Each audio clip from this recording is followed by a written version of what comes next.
Saya jemput Tuan Lim Lik Eng, Kepong. Terima kasih. Soalan saya nombor 1.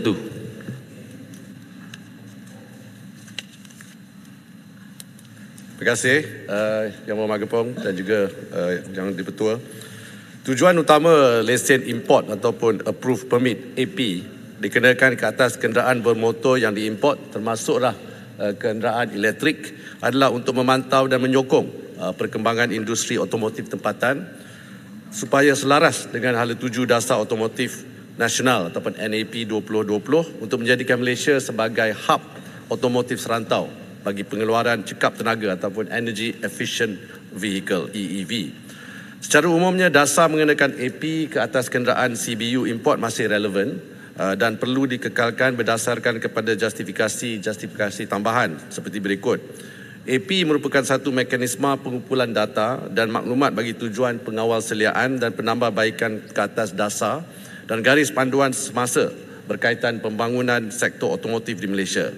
Kenderaan CBU baru atau terpakai boleh diimport melalui mekanisme AP sedia ada dan tetapi hendaklah tertakluk kepada syarat-syarat yang dikenakan oleh MITI seperti syarat ekuiti Bumiputera, modal berbayar minimum dan lain-lain. Pemansuhan AP boleh mendorong kepada pengimportan atau lambakan kenderaan CBU yang tidak mematuhi payauan teknikal dan membahayakan pengguna kenderaan di jalan raya, dan mekanisme AP adalah bertujuan untuk membangunkan industri otomotif secara inklusif yang merangkumi agenda meningkatkan pelibatan usahawan Bumiputera dalam rantaian bekalan industri otomotif.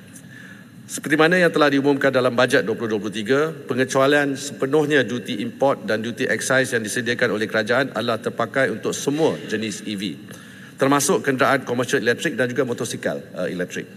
Bagi EV yang diimport dalam bentuk CBU, insentif ini adalah terpakai sehingga tahun 2025, manakala bagi EV yang dipasang secara tempatan adalah sehingga tahun 2027. Selain itu, pengecualian sepenuhnya cukai jualan turut diberikan kepada EV yang dipasang secara tempatan sehingga tahun 2027.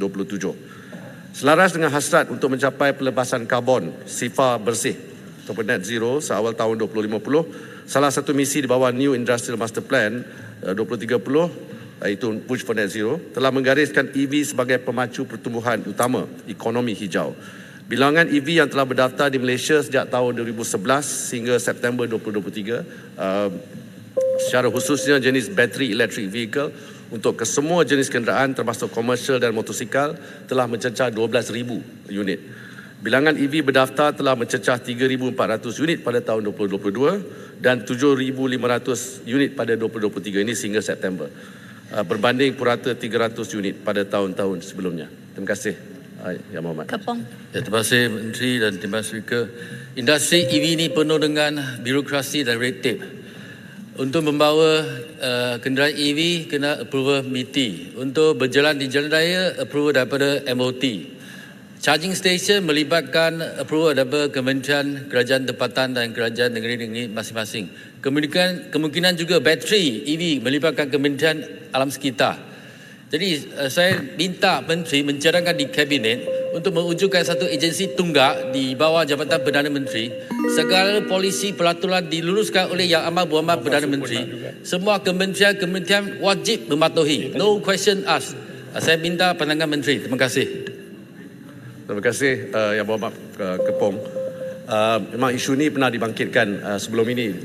Ini berdasarkan nombor pengecasan yang ada di Malaysia. Memang sasaran kita memang agresif, 10,000 pengecasan EV pada sehingga tahun 2025, dan memang kegunaan awam ni memerlukan tahap komitmen di semua peringkat kementerian, semua peringkat agensi dan juga pemain industri.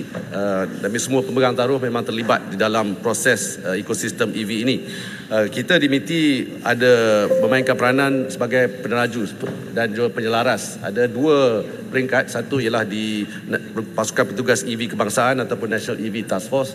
Yang keduanya di peringkat kabinet pun ada sebenarnya yang diwakili oleh menteri-menteri yang berkenaan.